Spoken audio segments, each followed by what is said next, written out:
Meus irmãos, muita paz. Eu estava lendo hoje à tarde algumas ideias do antropólogo e filósofo judeu Edgar Morin. E uma leitura interessante as ideias dele, porque ele passeia muito pela cultura brasileira, pela cultura judaica, é um crítico ao comportamento dos judeus ante os palestinos. É muito aberto, uma mente muito aberta, embora um pensamento bastante complexo. E nas entrelinhas da fala dele, deu para perceber uma crítica ao monoteísmo, uma crítica à crença num Deus único. E ainda nas entrelinhas deu para perceber uma certa dose de ateísmo da parte dele. E eu fechei o livro e comecei a pensar nas ideias dele. O que eu poderia aproveitar daquelas ideias para o entendimento daquilo que é o Espiritismo. Como o Espiritismo se constituiu e as ideias de Edgar Morin. Que contribuição ele poderia me dar para eu entender. E queria que vocês acompanhassem o raciocínio de uma pessoa que se declara ateu. Acho de uma coragem muito grande e queria fazer um agradecimento a ele pelo ateísmo dele. Eu prefiro ser ateu como ele é ateu. Em que se fundamenta o ateísmo dele? E a crítica ao monoteísmo, a crença num Deus único. Ele critica o judaísmo, o islamismo, o cristianismo, por serem religiões monoteístas. Ele ressalta o valor das religiões politeístas. Que as religiões politeístas, elas são mais compreensivas da diversidade. E as religiões monoteístas, em geral, levaram a muitas guerras. O politeísta é mais compreensivo. Ele ressalta o hinduísmo e a religião do candomblé. As religiões africanas, por serem politeístas. Os orixás, etc. Qual o valor disso? É muito fácil para mim, Adenauer, espírita, ser ateu. Muito fácil. E eu gostaria que muitos fossem ateus nesse sentido. O que é ser ateu neste sentido? É não aceitar o que a cultura nos ofereceu como sendo Deus. Não aceito. Esse Deus que a cultura ofereceu, que as religiões ofereceram, esse eu não aceito. Nesse sentido, sou ateu. Não aceito um Deus que pune, um Deus que fica policiando o nosso comportamento, um Deus que condena, um Deus que maltrata, um Deus que deixa o ser humano à deriva e cobra do ser humano uma responsabilidade sem que o ser humano tivesse qualquer noção de valor ou capacidade de julgar. Então, se Deus é assim, eu sou ateu. Não acredito e nem quero contato com esse Deus. Nesse sentido, então, Edgar Morin tem razão. Não vale a pena. Foi esse Deus que levou a humanidade e tem levado a humanidade a sacrificar os seus irmãos, a condenar toda a diversidade, a estabelecer o que é certo e o que é errado, a estabelecer o que é o humano e o não humano.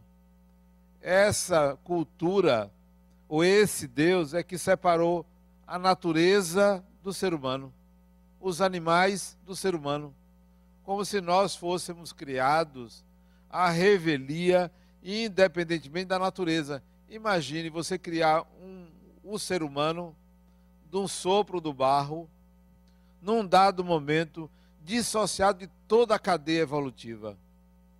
Não tem sentido. Por isso que nós não nos sentimos ligados à natureza e a destruímos. Porque a nós parece que somos superiores quando nós fazemos parte de uma totalidade. Então, esse Deus ou essa religião que fabrica pessoas que separam, que discriminam, que são preconceituosas, que estabelecem que quem é desta religião é salvo e quem não é salvo, esse Deus eu prefiro ser ateu. Quando o Espiritismo, em 1857, lançou o Livro dos Espíritos, consta lá a pergunta número 1. O que é Deus? Primeira coisa que se perguntou foi isso. O que é Deus? E a resposta que foi dada é uma resposta que vem do século XVI. É uma resposta antiga. Não era uma resposta nova. Não era inusitado. O Livro dos Espíritos tem muita coisa inusitada. Mas essa não era inusitada a resposta. Deus é a causa primária de todas as coisas. A inteligência suprema.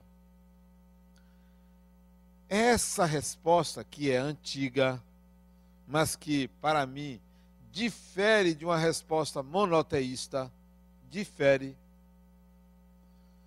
me fez aceitar uma ideia de Deus longe do que se pregava como sendo Deus. Essa resposta me fez não acreditar em Deus. Não acreditar. Porque eu não via nesta resposta uma figura concreta, uma unidade. Eu não via nessa resposta o Deus dos cristãos, o Deus dos judeus, o Deus dos muçulmanos. Eu via uma resposta colocando Deus como uma causa. E uma causa não é uma pessoa, não é um espírito, não é uma energia, não é uma unidade. A resposta é filosófica, mas uma resposta que me tirou de uma crença num Deus cruel, num Deus discriminador. Então, a descrença de Edgar Morin é a minha descrença. Eu me encontrei nas respostas dele, na análise dele. Perfeito. Perfeito. E olha que nós estamos falando de um filósofo judeu. Alguém que tem uma história religiosa, mas que tem suficiente senso crítico para não aceitar tudo que vem da religião conforme a cultura determina. Ainda mais sobre o saber. Ele escreveu um livro, parece que eu copiei ele, porque ele escreveu um livro em 7 volumes. Eu também escrevi um livro em 7 volumes. Estou escrevendo. Só que não me compararia jamais a Edgar Morin, porque a inteligência dele supera para mim a inteligência até da época dele. Ele está vivo ainda. Uma das grandes cabeças pensantes sobre religião, sobre sociedade. Ele escreveu um livro sobre o método de se estudar, de se aprender, o método. E ele coloca que o conhecimento humano não pode se limitar à cultura, à monocultura. Não pode ser um conhecimento simplesmente interdisciplinar, tem que ser transdisciplinar, interdisciplinar, tem que ir além da cultura, além da linguagem, além da época. Daí a sua visão mais ampla sobre o saber, sobre o aprender, sobre a educação. E aí eu vejo a excelência do Espiritismo ante ideias novas, que Edgar Morin é atual, a excelência do Espiritismo. Só que nós pegamos o Espiritismo e enquadramos numa religião tradicional, dominical, rotineira, quase que para nos salvar. Nós fizemos isso, estamos fazendo isso. Não deveríamos. O Espiritismo como doutrina, o Espiritismo como uma filosofia, vai além desse enquadre que a gente dá. Não só na questão de Deus. Já disse aqui, repito, eu não acredito em Deus. Não acredito. Por quê?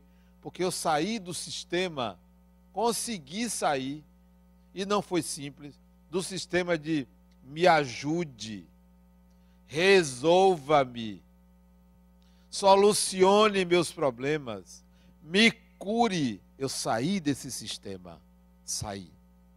Graças a Deus, eu saí desse sistema, não me enquadro nesse sistema.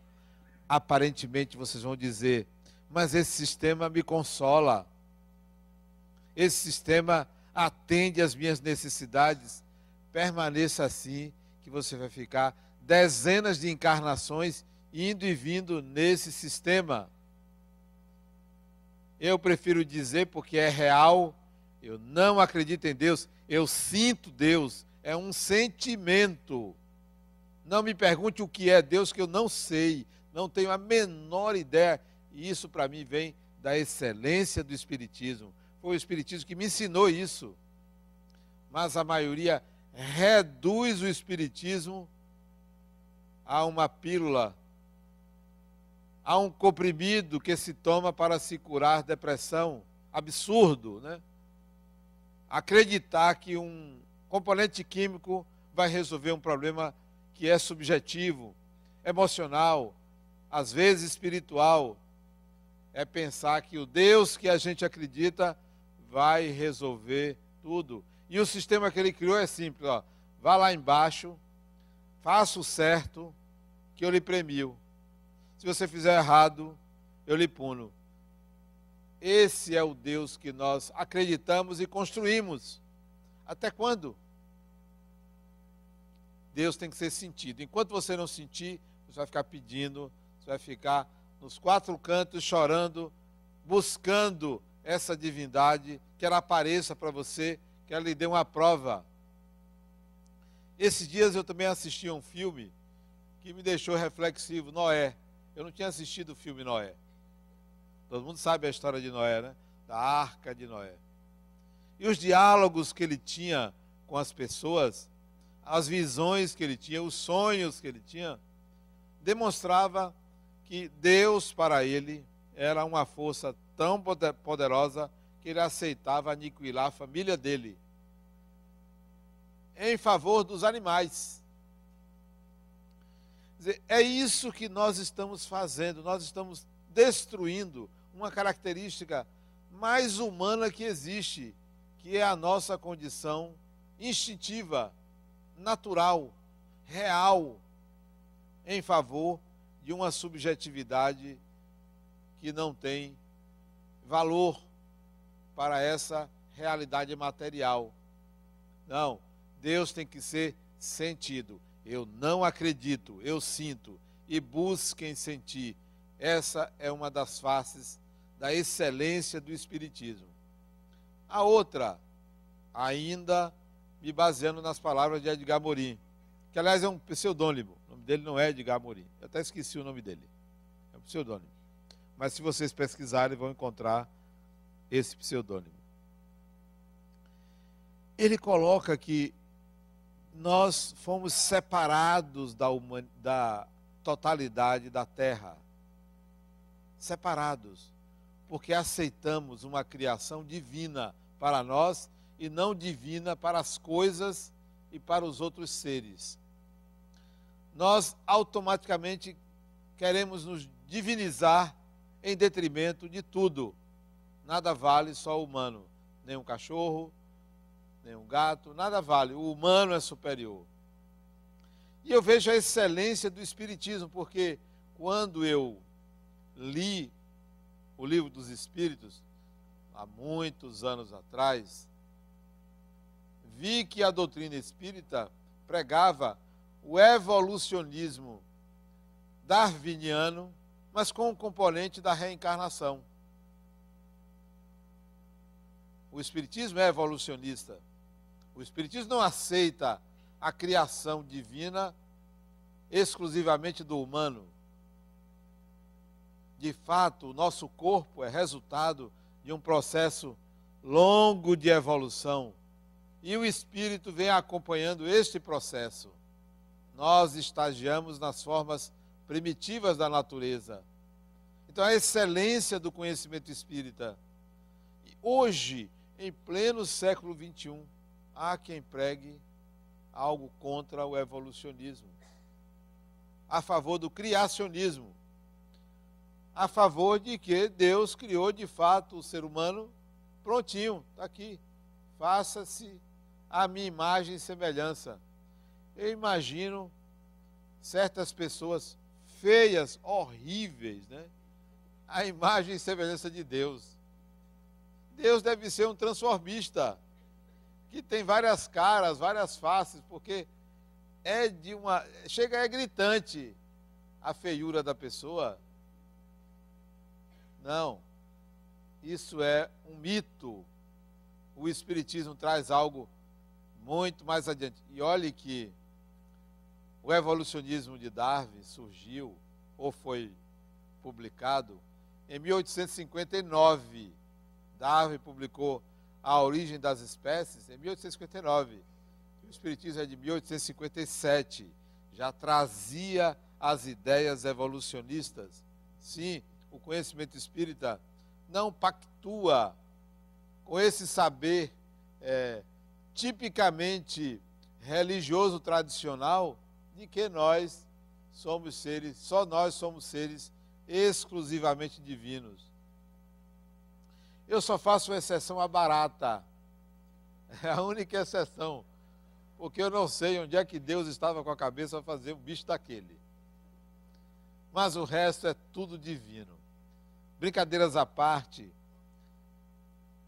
a excelência do conhecimento espírita adiciona a reencarnação à evolução. Porque o pensamento tradicional sobre reencarnação não é este, não. O pensamento tradicional é: você reencarna para pagar, você reencarna para resgatar, você reencarna porque você errou, você vai ter que consertar. Esse é o pensamento tradicional. O Espiritismo é melhor do que isso. Mas muitos espíritas e espíritos teimam em ficar nessa tecla. Você está aqui para pagar. Você veio para resgatar, você veio para consertar, você errou, tem que voltar. Quer dizer, a reencarnação não leva o espírito a algo novo e diferente, mas sim a viver do passado.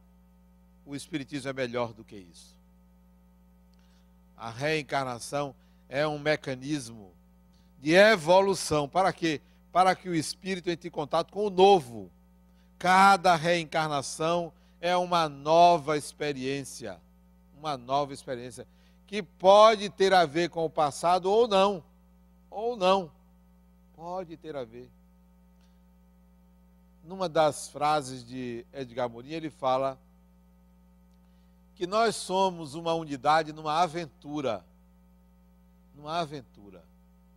E quando ele olha para o passado e vê tudo que o ser humano passou, e ele olha para o presente e vê o que o ser humano tem passado, ele se acha um ser que vem nessa trajetória dentro de uma grande aventura chamada humanidade. Ele não fala em reencarnação, nem fala em Deus. Mas é como se ele dissesse: eu sou um pedacinho dessa grande jornada humana e fico feliz em viver a experiência humana. É o que o Espiritismo coloca. Nós estamos vivendo uma experiência singular, única. Nunca mais você vai reencarnar como você está reencarnando hoje. A próxima será diferente. E espero que seja. Já pensou o mesmo marido? A mesma mulher? O mesmo vizinho? Já pensou? Os mesmos colegas? Um ou outro, vá lá. Um ou outro. Que você aceite. E a si mesmo venha diferente. Deus parece que não gosta do igual, de mesmice, de repetição, de clones. A experiência reencarnatória é algo novo para o espírito, é uma nova experiência. Quem quiser viver do passado, que viva. Quem quiser que está pensando que está pagando o que fez de errado no passado, que continue nesse derrotismo, nessa vitimização. Não, você não está pagando nada, a não ser que você pense assim, vai viver triste, vai viver sofridamente, acreditando que você está passando pelo que você está passando, porque no passado você fez algo de errado. Você passa pelo que você é, não pelo que você fez, pelo que você é. Até porque o que você fez é parte do que você é. Então, a excelência do Espiritismo me coloca em relação com a evolução ou com a reencarnação num sentido muito mais amplo. Muito mais amplo. Por que a reencarnação não pode ser um cadáver? Já está ali o corpo pronto. É só dizer assim, peraí, antes de morrer, sai aí para eu entrar. Por que você não pega uma coisa pronta? Não seria mais fácil você começar, em vez de começar a beber, começar com 20 anos e terminar com 60, 100 anos, sei lá? Por que começa do zero, do marco zero? Porque é novo. Não tem que pegar a experiência de ninguém. Não tem que pegar o corpo de ninguém. É o seu. E um detalhe, esse corpo que você tem, olha que coisa maravilhosa. Esse corpo gordo que você tem, eu nem vou olhar para a pessoa, para não pensar que é perseguição. Esse corpo feio que você tem, esse corpo deformado que você tem, esse corpo cheio de defeitos, o próximo será diferente. Olha que coisa boa. Mesmo que você maltrate ele, porque tem maltratado, mesmo que maltrate, será melhor. Sabe por quê? Porque os pais da próxima encarnação, os pais, o DNA dos pais terá prevalência sobre o que você faz com o seu corpo. Terá prevalência. Vai prevalecer. Os seus pais influenciarão muito mais na formação do próximo corpo do que o seu passado. Então, trate de arranjar pais melhorzinhos. Faça uma seleção quando você estiver do outro lado. Quando você vai reencarnar, pergunte se ele faz exercícios. Pergunte o que é que come, como se alimenta. Veja mais ou menos no espelho como é que a pessoa é. Para você reencarnar melhorzinho. Já pensou se você pegar pai e mãe já gasto demais, né? Feio, horrível, que não cuida do corpo? Quer dizer, o corpo da próxima encarnação tem a ver mais com seus pais. A questão é se você tem merecimento para ter pais que cuidem de fato da sua saúde. Se tem esse merecimento. Porque tem uns aí que eu não queria ser filho de jeito nenhum. Não queria. Não queria. Não queria como pai, como mãe, porque são muito desligados, desleixados, desprezam muito os cuidados com não só a personalidade e o corpo. Se a gente pudesse selecionar, se a gente pudesse fazer um leilão, quem me quer? Quem me quer como filho? O ruim é que tem gente que vai se oferecer e não vai aparecer ninguém. Querendo, né? Eu assisti, eu acho que esse filme, umas 20 vezes. É o filme que eu mais assisto, mais repito. E aconselho vocês a assistirem. O filme se chama... Aliás, não vou contar o título, não. Vou dizer o que é. É o Dia da Marmota numa cidade americana. Alguém assistiu esse filme? O Feitiço do Tempo. O Feitiço do Tempo. É um filme fantástico, que ele morre várias vezes, até ele descobrir uma coisa preciosa. Nesse filme tem uma cena do cinegrafista que a pessoa é leiloada, e ele pensando que ele ia ser, as mulheres iam querer ele, e uma velhinha arremata ele por 25 cents. Né? Então tem gente que vai ficar assim, procurando um pai, uma mãe, e não vai achar porque ninguém quer, porque não tem valor, a pessoa não tem o valor que deveria ter. A excelência do Espiritismo pega a reencarnação, um conceito hindu, uma percepção do hinduísmo, de que a reencarnação é um fato, mas que no hinduísmo a reencarnação é para punir o espírito. O Espiritismo vê na reencarnação um processo, algo real, algo da vida, algo inerente ao evoluir do espírito.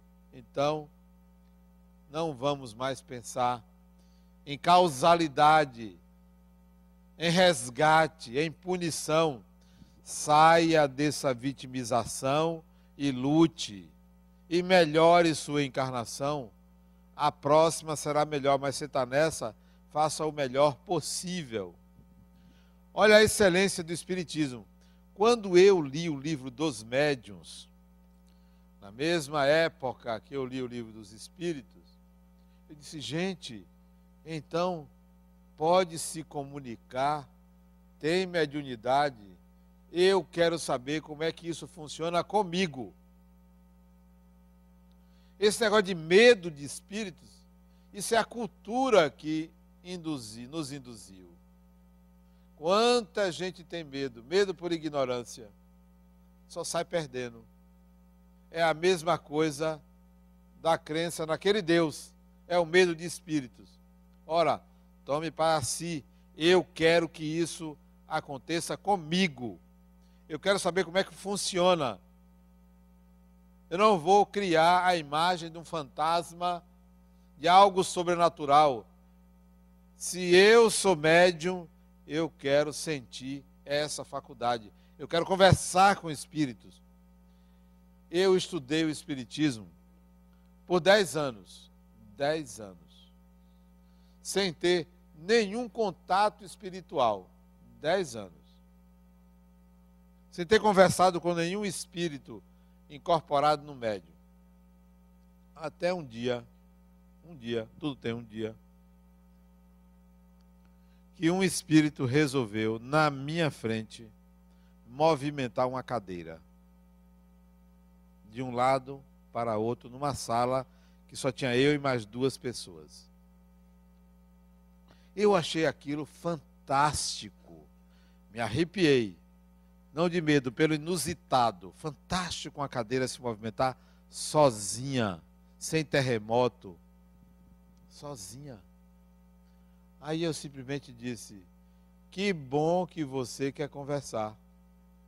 Vamos conversar. Conversei com a cadeira mais de 2 horas. Imagine. Porque fizemos uma combinação. Se era assim, se a resposta era sim, 2 vezes para a direita. Se a resposta era não, 1 vez se movimentada para a esquerda. E ali ficamos conversando numa empresa ali na Ladeira da Barra. Isso em 1985. Não me preocupava com o fenômeno, porque o Espiritismo pega a mediunidade, diz assim, olha, tem, mas você é médium.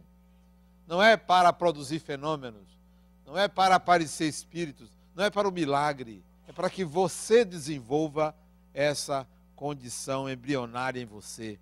E eu resolvi apostar nisso.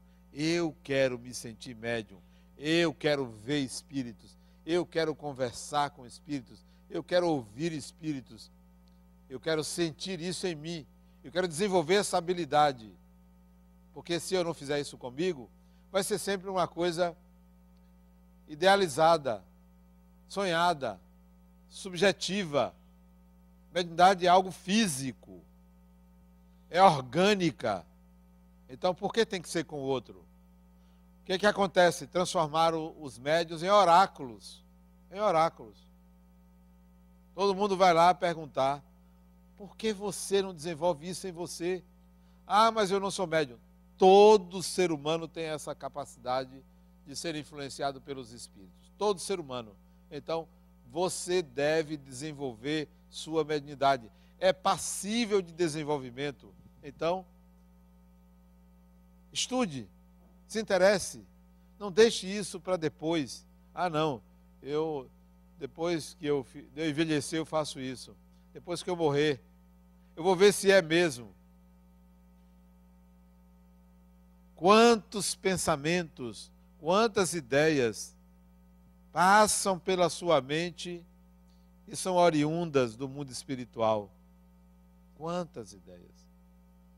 Quantas vezes eu disse assim: Adenauer, você deveria ter seguido aquele conselho, porque foi eu que dei. Não foi você, não é seu. Eu disse: de fato, eu não segui porque eu achei que não tinha valor. Mas era uma orientação. Quantas orientações nós recebemos? Quantas influências nós somos submetidos e colocamos em segundo plano? Mas a questão não é deixar para lá ou adotar, é saber que você é um intermediário. Você é um intermediário. É você, não é outra pessoa. Você não precisa de outra pessoa. Eu hoje de tarde fui no banco pagar umas contas, até paguei uma a mais. Mas a responsabilidade é de um advogado, eu vou cobrar dela. Ela me fez gastar 800 e poucos reais a mais. Fui pagar, né? Aí eu cheguei no caixa, o caixa disse: não, o senhor precisa de uma autorização para fazer esse pagamento que é muito alto. Pois não. Aonde eu pego a autorização? O senhor vai na gerência e a gerente vai dar um recibo carimbado que eu posso debitar isso na sua conta. Era um valor muito alto, que era uma transação que eu estou fazendo, um imóvel que eu estou comprando. Aí eu fui a gerente. Gente, Adenauer, você não precisa disso. Mas eu estou seguindo a orientação do seu colega. Ela disse: por que você não disse a ele que você já trabalhou aqui? Por que você não disse a ele que você era funcionário? Disse: porque eu não quis usar essa prerrogativa. Eu, quando venho aqui, eu quero ser um cliente. Eu não quero ser ex-funcionário. Eu não quero ser tratado diferentemente. Eu quero ser tratado como uma pessoa. Aí ela disse: só você para pensar assim. Vamos lá. Aí foi eu e ela, né? E eu disse: meu Deus do céu, tomara que ela não me passe vergonha ao rapaz, né, que me mandou procurá-la. Tomara que ela não faça ele ficar constrangido na minha frente. Foi o que ela fez. Foi o que ela fez. Fulano, como é que você faz isso com essa criatura? Logo com ele e tal. Isso, a agência é cheia de gente, né? Os caixas. Disse: não, ele estava cumprindo o dever dele. Terminei de fazer o que tinha que fazer, fui a ela.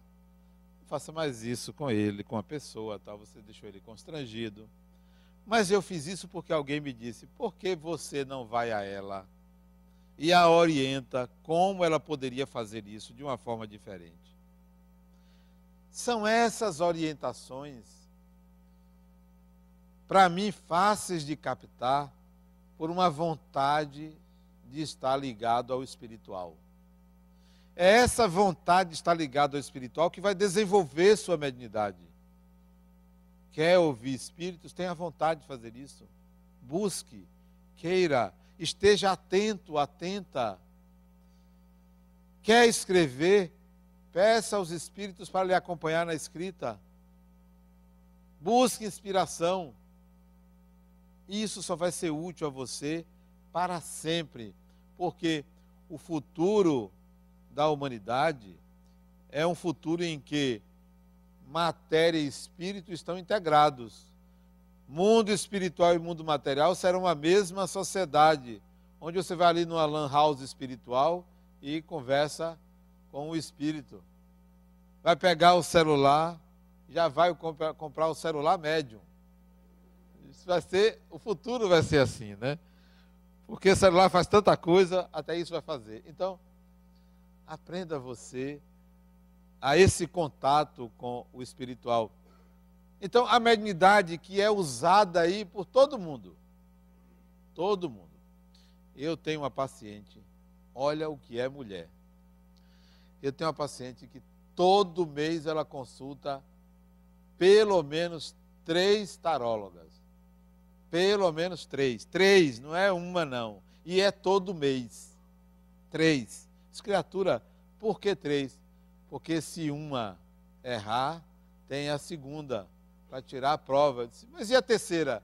É porque se as duas errarem, tem uma terceira que me serve de garantia. Mas por que todo mês? Ah, eu só confio assim. Ela é gerente de uma loja. E ela, para admitir uma funcionária, ela pega o nome e leva para as tarólogas. Para a taróloga dizer, essa tem uma boa energia ou não tem. Aí ela contrata. Olha que critério fantástico, né? Critério sobrenatural. A mediunidade é usada aí por tarólogas, por xamãs, por médiuns das várias religiões. Até pela Igreja Universal usa médium. Para receber o Espírito Santo ou o demônio, né? Um dos dois. Né? Haja demônio, haja Espírito Santo. A mediunidade está aí, utilizada de várias maneiras. O Espiritismo pega e diz assim, ó, use para a sua evolução. Não é aquele uso enrijecido dentro de um centro espírita, não. Use na vida, em todos os momentos, em qualquer momento. Utilize contato com o espiritual, sabendo que você está lidando com pessoas. Não pense que está lidando com santos, com mentores só, com pessoas, nem com obsessores, você está lidando com pessoas. Não transforme o espiritual em um oráculo de sabedoria, porque também tem muito burro do outro lado. Muita gente desencarnou, sabe nada, e fica enrolando você. Essa mesma gerente de loja, ela não está aqui não. Hoje ela não está aqui. Ela não casou. Ela é solteirona, né? Que não é nenhum defeito, né? Nenhum defeito. E ela sempre pergunta, e as respostas vêm nas cartas para ela. Ela virá uma pessoa que vai aparecer na vida dela e vai fazê-la feliz. Pronto. E essa cartomante que é a que mais fala isso para ela, é a que mais ela gosta. A mediunidade está aí sendo mal baratada, né? A gente transformou a mediunidade num instrumento barato, ou então, dentro do centro espírita, numa cadeia rígida, numa prisão, só pode ser assim. Não, aqui no centro mesmo tem reunião mediúnica, todo tipo. Que você entra e participa, que você não entra, que tem psicografia, que não tem, todo tipo. Desenvolva a sua mediunidade a serviço da sua evolução, porque vai lhe ser útil em vários momentos da sua vida, tanto encarnado quanto desencarnado, vai lhe ser útil. O Espiritismo pega, veja a excelência, pega as coisas e dá uma utilidade para a evolução do espírito.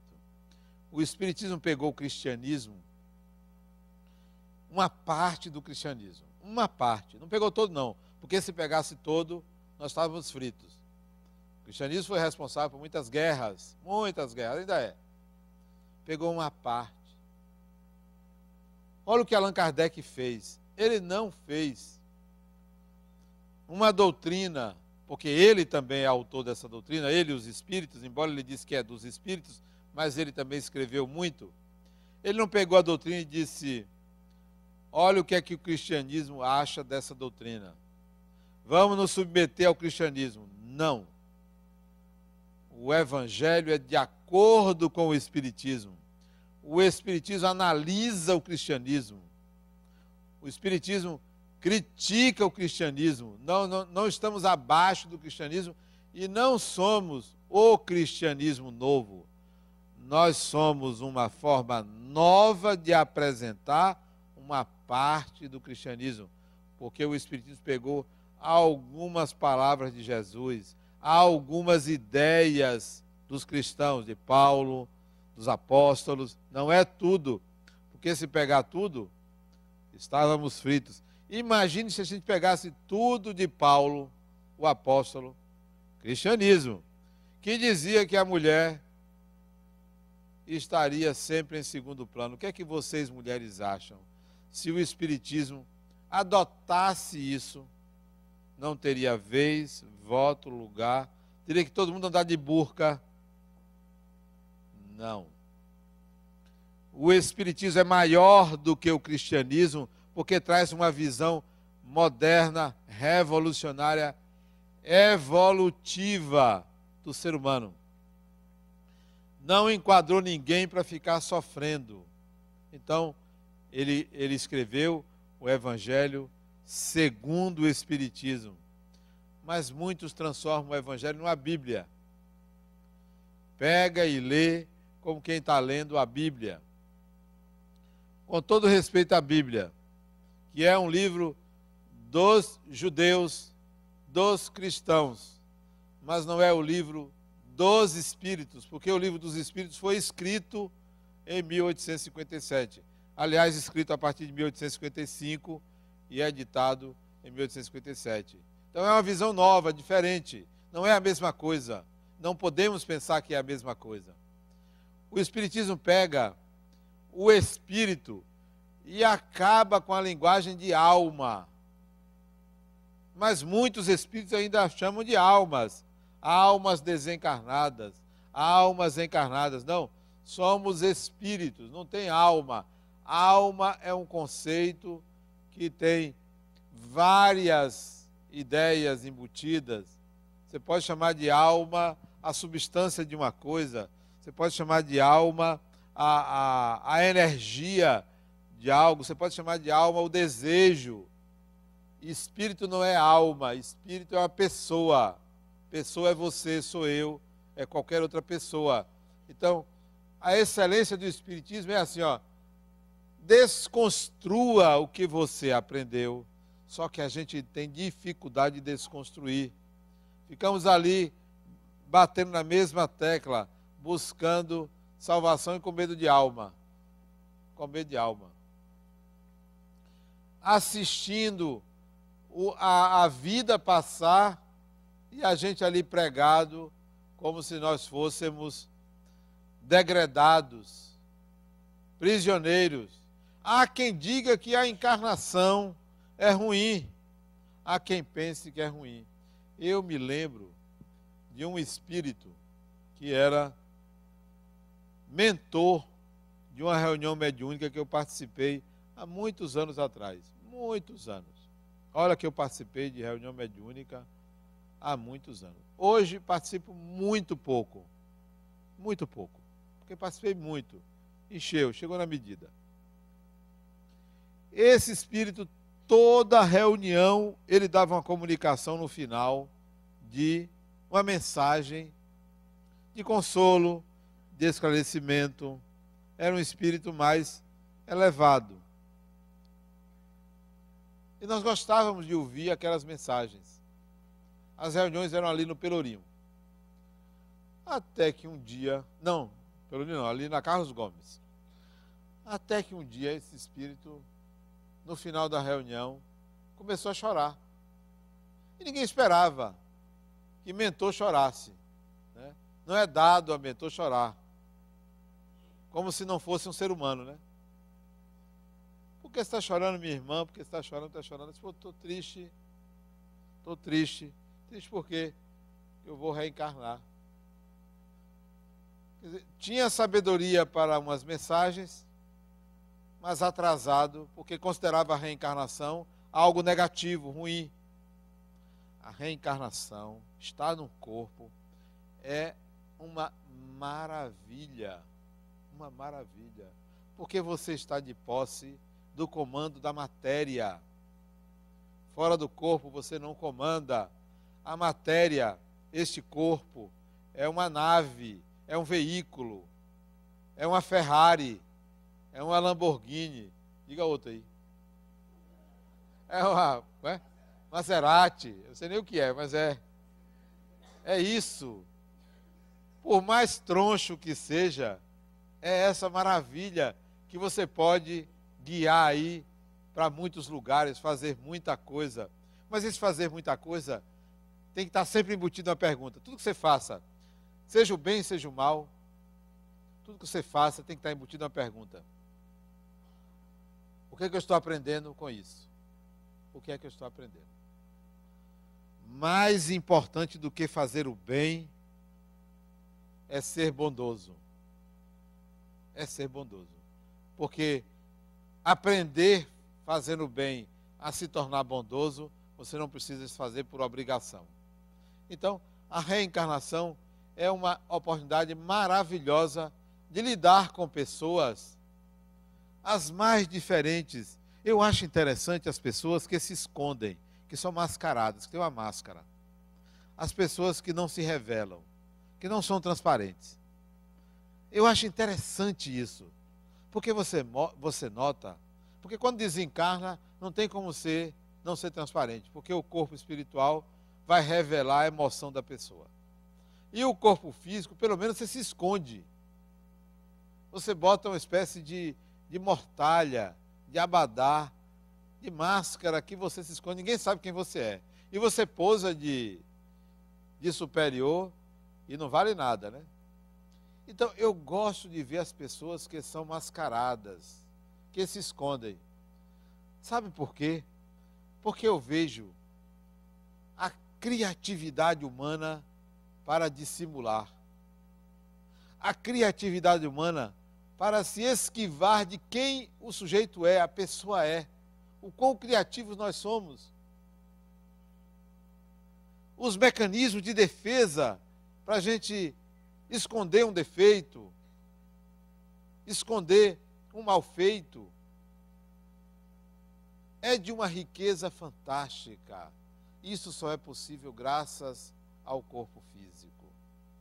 Porque, de longe, todo mundo é normal. De longe, todo mundo se parece. De perto é que você começa a ver o quão criativo é o ser humano. O quão rico é o ser humano. E se o ser humano é essa diversidade toda, é porque o Criador, é porque Deus tem todas essas faces, tem toda essa criatividade. Porque não há nada no humano que não seja divino. Absolutamente nada. Tudo do humano é divino. Então, as ideias de Edgar Morin, para mim, ideias novas, complexas, me levaram a ver a excelência do Espiritismo. Não a supremacia, não de ser melhor, a excelência por apresentar ideias arejadas, renovadas e principalmente libertadoras. Muita paz.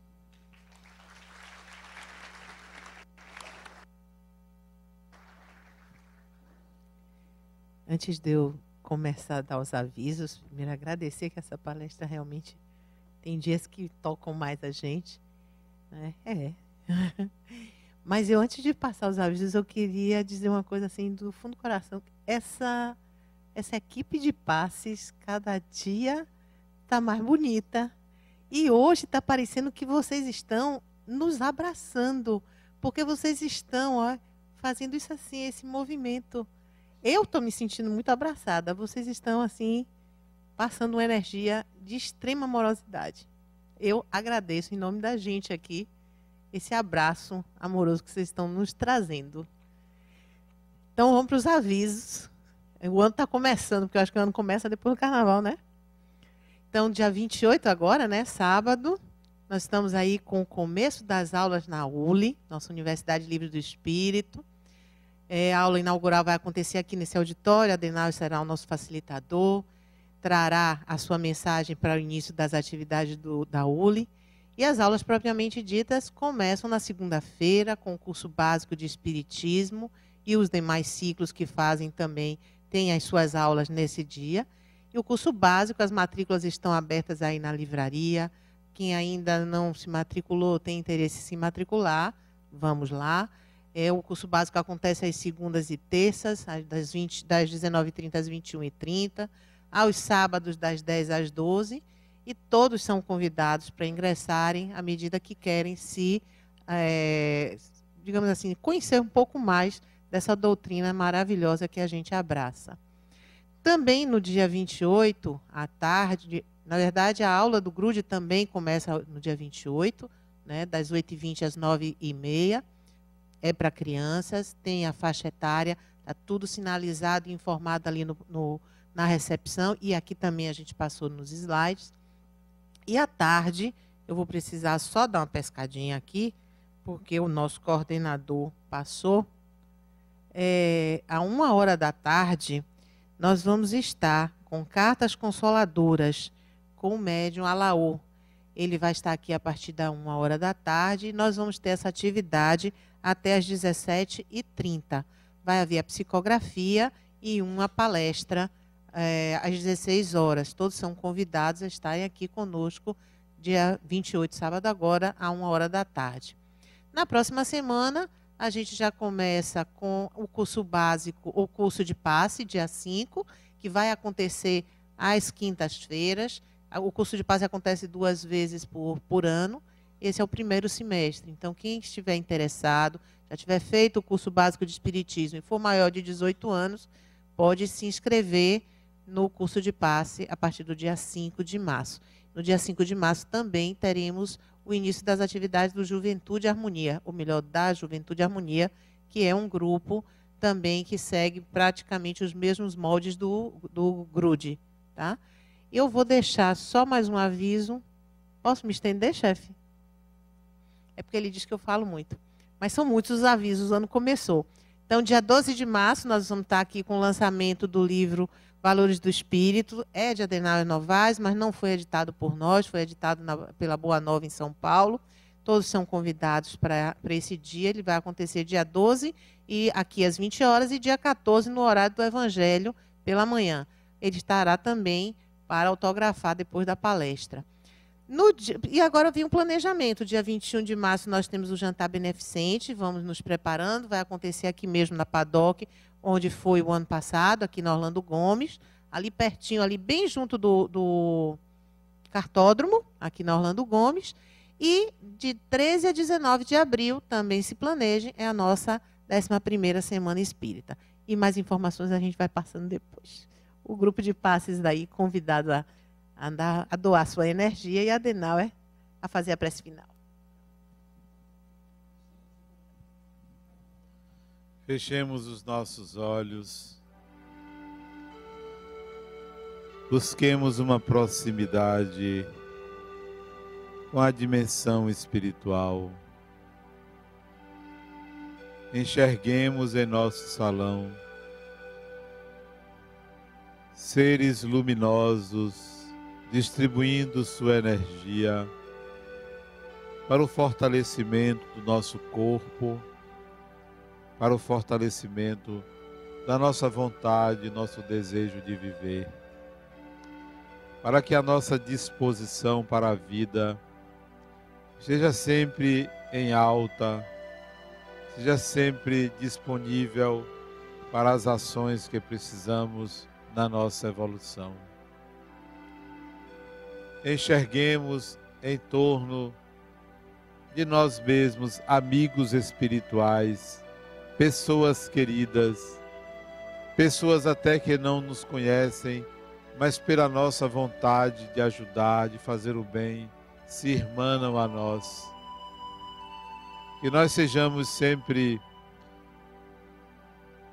passíveis dessa percepção, que nós possamos estar sempre disponíveis para a influência espiritual positiva, que em qualquer ambiente, em qualquer circunstância, a nossa conexão com o espiritual esteja sempre em alta.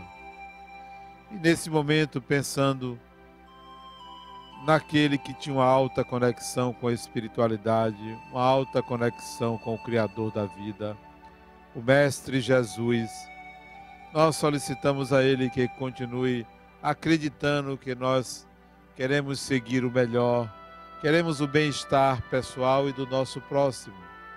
Sê conosco, Senhor Jesus, que a Tua paz, o Teu amor esteja sempre em nossos corações e nos leve de volta aos nossos lares.